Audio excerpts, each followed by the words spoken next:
আজকে করলা দিয়ে চাপিলা মাছ হাতে মাখা রান্না করব।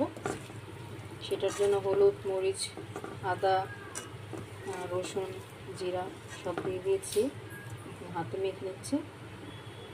এখন হচ্ছে ছোট চাপিলা মাছটা অ্যাড করে দিয়েছি, হাতে মেখে নিব। মাছ দিয়ে করলা হাতে মেখে নিয়েছি, এখন পানি অ্যাড করে দেব।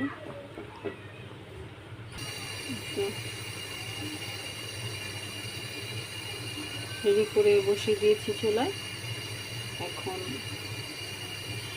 ঢেকে দেব।